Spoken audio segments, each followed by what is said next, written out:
नमस्कार दोस्तों, Christina world में आप सभी का स्वागत है। ओम सर्वे भवन्तु सुखिनः, सर्वे सन्तु निरामया, सर्वे भद्राणि पश्यन्तु मा कश्चित् दुःखभाग् भवेत्। तो दोस्तों, इस श्लोक के साथ में हम अपने वीडियो को शुरू करते हैं।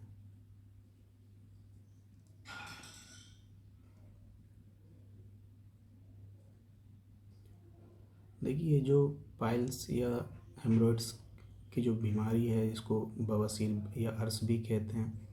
इस बीमारी सबसे पहले हम लोग इसे कारण देख लेते हैं कि कौन कौन से इसके कारण होते हैं। तो सबसे पहले जो पहला रीज़न है वो है मंद पाचन अग्नि, लो डाइजेस्टिव फायर। इसका मतलब है कि जब हमारा पाचन स्लो हो जाता है, हमारा जो पाचन तंत्र है वो खाने को ठीक से पचा नहीं पाता है, हमें भूख नहीं लगती ठीक से, तो हम लोग समझ सकते हैं कि हमारी जो डाइजेस्टिव फायर है, जठराग्नि भी कहते हैं जिसे, वो स्लो हो चुकी है। तो ये भी पाइल्स का एक कारण बनता है। दूसरा कारण है कब्ज, जो कि सबसे ज़्यादा महत्वपूर्ण कारण है और यही कारण सबसे ज़्यादा लोगों में पाया जाता है, जिसकी वजह से पाइल्स की बीमारी हो जाती है। तो ये कारण में जो कब्ज होता है, इसमें क्या प्रॉब्लम आती है कि हमें मल त्याग करने में कठिनाई होती है। सुबह हमें मल त्याग करने में काफ़ी टाइम भी लगता है और हमारा पेट साफ नहीं होता है, तो इस बीमारी को हम लोग कब्ज कहते हैं, कॉन्स्टिपेशन कहते हैं। तीसरा रीज़न होता है लगातार बैठे रहना। जब हम लोग बहुत देर के लिए, बहुत लंबे समय तक एक ही जगह पर, एक ही पोजीशन पर बैठे रहते हैं, तो ये भी एक रीज़न बनता है पाइल्स होने का, क्योंकि उससे हमारा जो मल है वो ठोस हो जाता है। उस वजह से भी ये प्रॉब्लम पाइल्स की आ जाती है। चौथा कारण है रात्रि जागरण। ये भी एक कारण है जो कि हम लोग इसको कोई ज़्यादा इम्पोर्टेंस नहीं देते हैं, महत्व नहीं देते हैं। हम लोग रात भर जागते रहते हैं। कई उस रात भर जागने के कुछ भी रीज़न हो सकता है, लेकिन ये जो रात्रि जागरण होता है ये हमारी बॉडी को हीट देता है, बॉडी को गर्म कर देता है, और हमारी बॉडी जब गर्म हो जाती है तो वो भी एक प्रॉब्लम का, पाइल्स की प्रॉब्लम का कारण बन जाता है। अगला जो रीज़न है वो है वंशानुगत, हेरिडिटरी कारण। इसका मतलब है कि जब हमारे परिवार में किसी को पाइल्स होती है तो वो उनके परिवार के पेरेंट्स के बच्चों को भी ये प्रॉब्लम वंशानुगत हो जाती है। अगर हमारे परिवार में किसी को, माता या पिता को पाइल्स की शिकायत है या रही है, तो उनके बच्चों में भी शिकायत होने की संभावना रहती है। जैसे कि डायबिटीज़ में भी ऐसे ही होता है, उसमें भी अगर परिवार में किसी और को शिकायत होती है, डायबिटीज़ होता है, तो उनके बच्चों को भी ये डायबिटीज़ की बीमारी होने का खतरा बना रहता है। अगला रीज़न होता है गर्भावस्था के दौरान, ड्यूरिंग प्रेगनेंसी। इसका मतलब है कि जब कोई वुमेन प्रेग्नेंट होती है तो उसको भी पाइल्स होने का, उस समय पाइल्स होने का चांस ही, खतरा बना रहता है। अगला रीज़न है consumption of alcohol, meat, egg, garlic, onion, salt too spicy food. मतलब कि जब हम लोग अत्यधिक शराब, मांस, अंडा, लहसुन, प्याज, नमक, अधिक मसालेदार भोजन का सेवन करते हैं, तो ये भी पाइल्स की बीमारी को बढ़ाते हैं। तो इन सब चीज़ों के सेवन से भी पाइल्स की बीमारी होने का खतरा रहता है। अगला जो रीज़न है वो है बहुत अधिक चाय या कॉफ़ी पीना। चाय और कॉफ़ी हमारे पेट की हीट को बढ़ाती है, जिससे कि पाइल्स होने का खतरा हो जाता है। अगला रीज़न है कि जब हम लोग सुबह मल त्याग के लिए बैठते हैं तो हम लोग बहुत ज़्यादा प्रेशर डालते हैं, जब ज़्यादा स्ट्रेनिंग करते हैं। अगर हम लोग ज़्यादा प्रेशर लगाएंगे तो भी जो हमारे एनस में, गुदा द्वार में जो वेंस होती हैं, आर्टरीज होती हैं, वो बाहर लटक आती हैं, बाहर निकलने का खतरा रहता है, जो कि पाइल्स बन जाता है बाद में। अगला रीज़न है लीवर डिस्फंक्शन।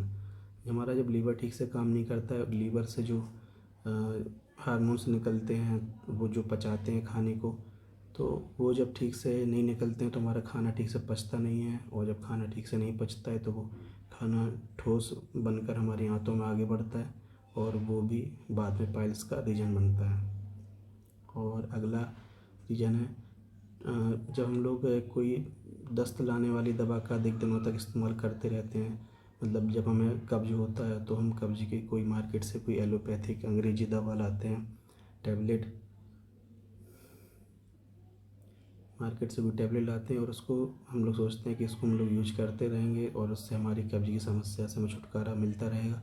तो जब आप लोग इस तरह का काम बहुत लंबे समय तक करते रहते हैं तो ये प्रॉब्लम, ये जो बहुत लंबे समय तक कॉन्स्टिपेशन रिलीविंग मेडिसिन का प्रयोग करते हैं तो ये भी पाइल्स को बढ़ावा देती है, इससे भी पाइल्स होने का खतरा बढ़ जाता है। तो इसका मतलब है कि जैसे अगर हम लोगों को कब्ज चल रहा है तो हम लोग ज़्यादा लंबे समय तक अगर वो एलोपैथिक दवा है तो हम लोग ज़्यादा लंबे समय तक उसको यूज ना करें तो ही बेहतर रहता है।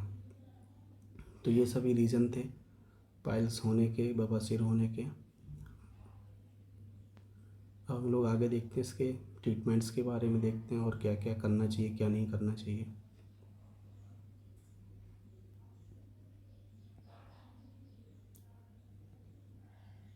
अब हम लोग इसमें इनके ट्रीटमेंट्स के बारे में देखेंगे। तो सबसे जो पहला ट्रीटमेंट जो हमें अपने घरेलू इलाज जो इसका है, जो हम लोग घर पर कर सकते हैं, वो है जब हम सुबह जागेंगे तो हम लोग एक नींबू लेंगे और दूध लेंगे। दूध नॉर्मल होना चाहिए, ना गर्म होना चाहिए ना ठंडा होना चाहिए, नॉर्मल दूध होना चाहिए, फ्रिज वगैरह का नहीं होना चाहिए। और आप उसको गर्म भी नहीं करेंगे गैस पे या इंडक्शन पे, नॉर्मल दूध होना चाहिए।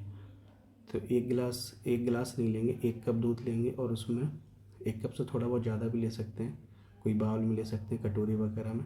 उसमें 1 कप 1 नींबू काटेंगे और पूरा 1 नींबू का रस उस दूध में जैसे ही हम लोग डालेंगे, पूरा पहले जूस को हम लोग अलग से निकाल लेंगे कटोरी में निचोड़ के, फिर पूरा जूस नींबू का उसमें डाल देंगे दूध में और तुरंत उस दूध को पी जाना है। तो ये काम हमें हर सुबह करना है, दिन में सिर्फ एक बार करना है, सुबह सुबह खाली पेट। सबसे पहले हमें खाली पेट क्या करना है, जब हम सुबह जागेंगे सबसे पहले हमें उठते ही गर्म पानी, गुनगुना पानी पीना है 1 गिलास। सबसे पहला काम ये करना है। उसके बाद जब हम लोग जाएंगे मल त्याग करेंगे और मल त्याग करने के बाद में फ्रेश होने के बाद में फिर हमें दूध पीना है नींबू डाल के। और जो दूसरा उपाय है वो है अनार का जूस। यहाँ पर मैंने लिखा है 7 दिन तक। एक्चुअली जब तक आप लोग ठीक नहीं हो जाते हैं तब तक आपको पीना है। ये आराम आपको 2 दिन में भी मिल सकता है, 4 दिन में भी, 1 हफ्ते में भी। लेकिन ये मैं जो भी तरीका, आपको जो भी चीज़ें आपको बता रहा हूँ, इससे आराम आपको 100% मिल जाएगा। आपको यही सब चीज़ें करनी है। तो अनार का जूस हम लोगों को, या आप एक अनार भी खा सकते हैं बड़े साइज़ का सुबह, या आप जूस भी पी सकते हैं। सुबह आपको दूध पीने के घंटे बाद आपको ये काम करना है। और दूध पीने और अनार खाने के बीच में आप पपीता खाना है आप लोगों को। आप लोगों को 1 पपीता सुबह मॉर्निंग में खाना है।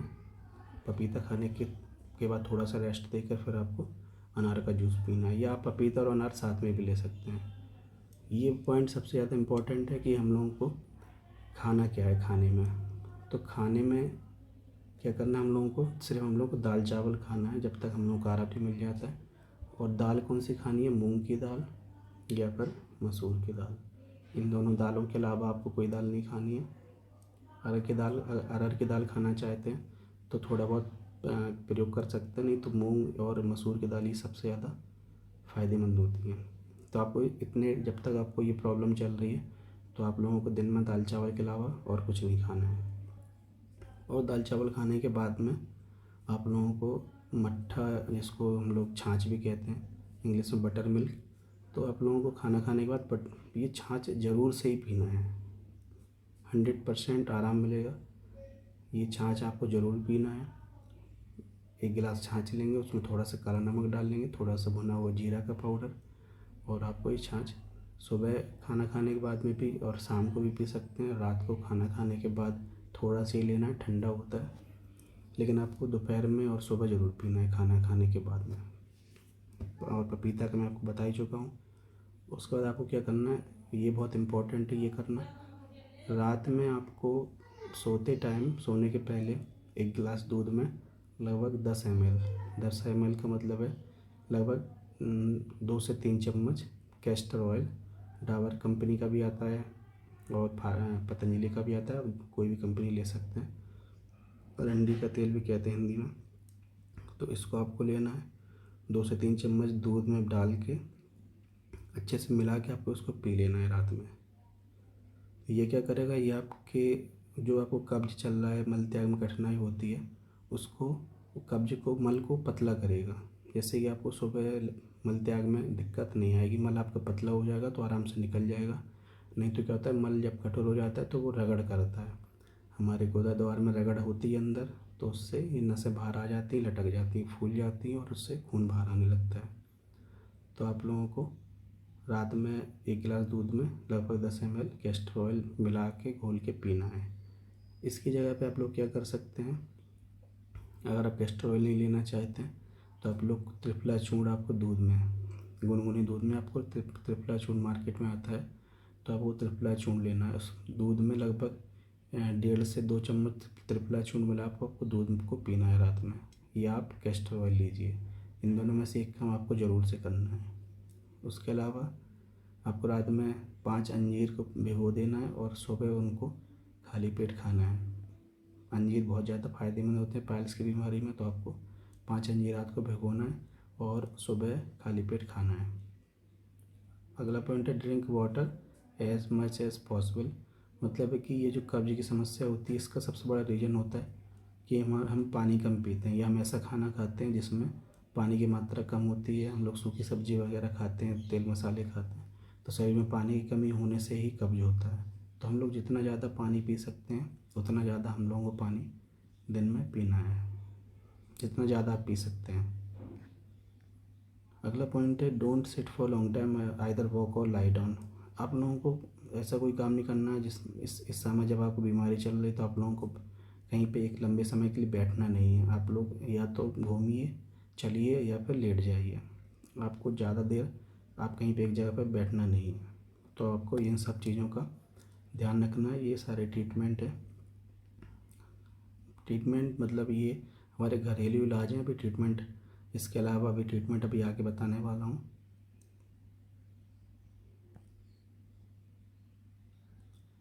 हम लोग को जो है दवा क्या लेनी है, हम लोग को दवा में एक तो ये आर्सकल बटी है, अभियारेस्ट, और ये एनोवेट क्रीम, ये एलोपैथिक क्रीम है। इसकी जगह पे आप कोकोनट ऑयल का भी प्रयोग कर सकते हैं, नहीं तो कोकोनट ऑयल की जगह पे आप एनोवेट क्रीम लाएंगे तो और बेहतर रहेगा। हम लोग क्या करना है कि ये पतंजलि कंपनी का आर्सकल बटी है, इसको ख़रीद के लाना है मार्केट से। और आप लोगों को क्या करना है कि सुबह खाना खाने के पहले ये इससे लगभग 3 गोलियाँ सुबह और 3 गोलियाँ रात में खानी है। या आप ऐसा भी कर सकते हैं कि 2 गोलियाँ सुबह, 2 गोलियाँ शाम को और 2 गोलियाँ रात को खा सकते हैं, ये भी अच्छा रहेगा। या आप सुबह 3 गोलियाँ खाइए और शाम मतलब रात को भी 3 गोलियाँ खाइए। तो पहला काम तो आपको ये करना है। दूसरा क्या है, अभियारेस्ट, ये सिरप आता है, जड़ी बूटियों का सिरप होता है। ये बैद्यनाथ कंपनी का है, डाबर का भी आता है, पतंजलि का भी आता है। तो आप लोगों को जो मार्केट में मिल जाए वो वाला ले आएगा। अभियारेस्ट के बारे में मैंने आयुर्वेद की किताबों में देखा है, तो इसके बारे में सुश्रुत संहिता का जो चिकित्सा स्थान वाला चैप्टर है, उसमें श्लोक 15, जो 15वां श्लोक है, उसके बारे में, उस श्लोक में अभियारेस्ट किस तरह से बनाया जाता है और ये किस काम आता है, ये सब बारे में बताया गया है। इसके अलावा चरक संहिता में भी अभियारेस्ट के बारे में बोला गया है कि ये पाइल्स की बीमारी में बहुत ज़्यादा फ़ायदा करता है। तो आप लोगों को आर्सकल बटी लानी मार्केट से, अभियारेस्ट लाना। इसके अलावा ये जो क्रीम है, ये क्रीम का काम होता है कि जब आप सुबह मलत्याग करने जाएंगे तो आप लोगों को गुदा द्वार में, इसमें एक पिन टाइप की रहती है, उसको ट्यूब के आगे लगा के उसको गुदा द्वार के अंदर हम लोग क्रीम भर देंगे, जिससे कि जो मलत्याग है उसमें बिल्कुल भी प्रॉब्लम आप लोगों को नहीं होगी, आराम से मलत्याग हो जाएगा, गुदा द्वार बढ़ जाता है, सॉफ्ट हो जाता है। तो ये क्रीम आप लोग ला सकते हैं। या फिर आप लोगों को कोकोनट ऑयल मार्केट से ओरिजिनल प्योर कोकोनट ऑयल लाना है और उसको हम लोग पहले गर्म कर लेंगे, गर्म करके ठंडा करके रख लेंगे। और जब आप सुबह मलत्याग करने जाएंगे तो आप लोगों को गोदा पर, एनस पर कोकोनट ऑयल को अप्लाई करना है, लगाना है, अंदर तक लगाना है, जिससे कि थोड़ा सा मलत्याग में आसानी हो। तो ये इतनी 3 चीज़ें हैं जो आप लोगों को करनी है। इसके अलावा आप लोगों को और क्या करना है भी वो मैं बताता हूँ। उसके अलावा आप लोगों को क्या करना है कि आप लोग, अगर आपके घर पे एलोवेरा लगा है तो आप लोग एलोवेरा को काट के उसको धुल के उसका जो जेल होता है, उस जेल को आपको अपने गोदा द्वार में लगाना है, एनस में लगाना है। और उसके अलावा आप लोग एलोवेरा जूस भी पीना है। मार्केट से जूस भी ला सकते हैं, या फिर आप लोग घर पे अगर एलोवेरा लगाए तो उसका फ्रेश जूस भी बना सकते हैं, वो भी आपको पीना है। और आपको क्या नहीं करना है, सिगरेट नहीं पीनी है, पान मसाला नहीं खाना है, शराब वगैरह नहीं पीनी, चाय कॉफ़ी भी नहीं पीनी है।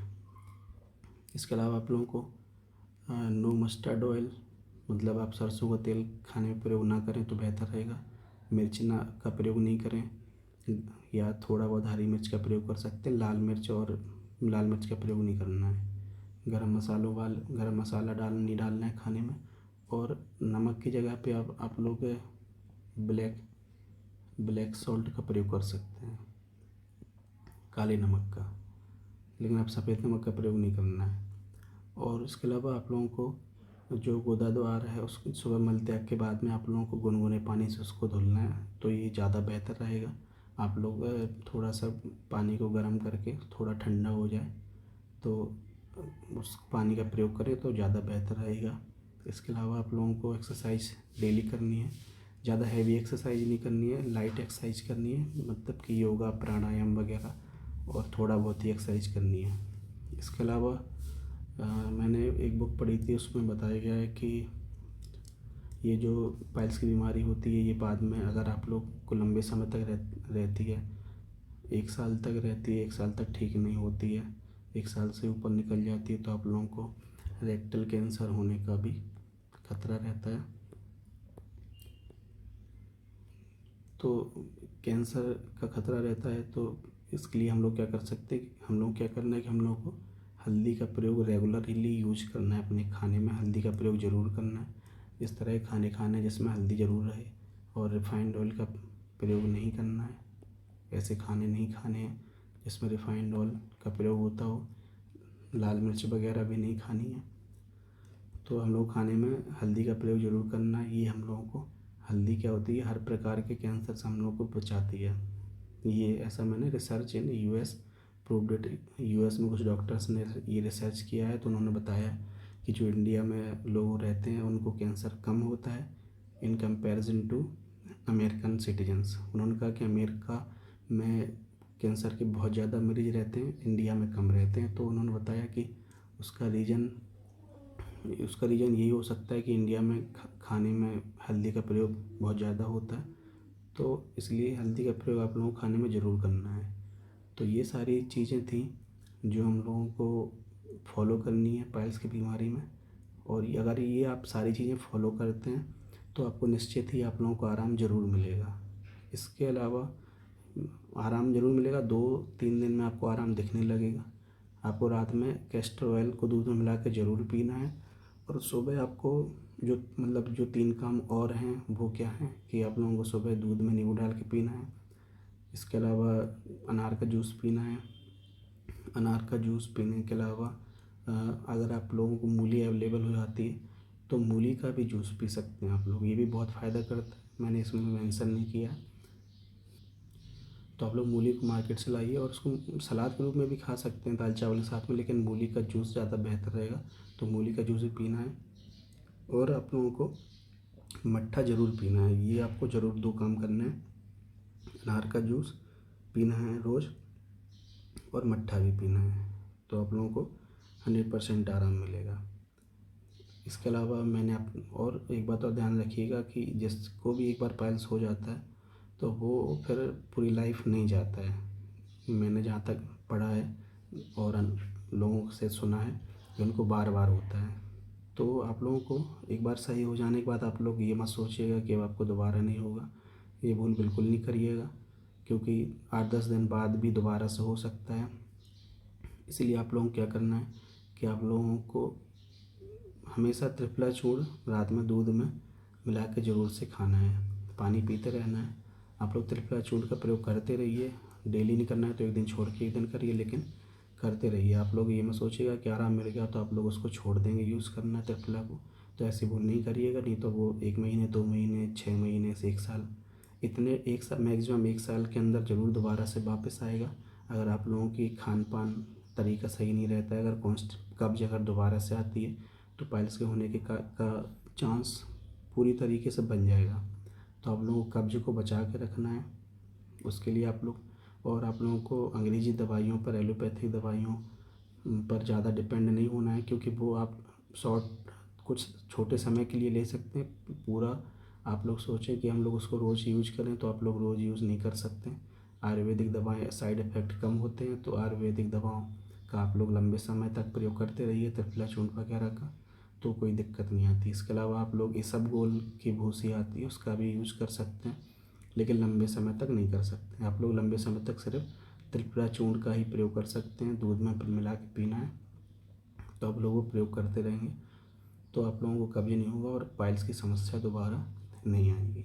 इसके अलावा आप लोगों को कोई भी क्वेश्चन हो तो आप लोग इस कमेंट बॉक्स में पूछ सकते हैं, और मैं इस तरह के वीडियोस आप लोगों के लिए लाता रहता हूँ, यूज़फुल वीडियोस।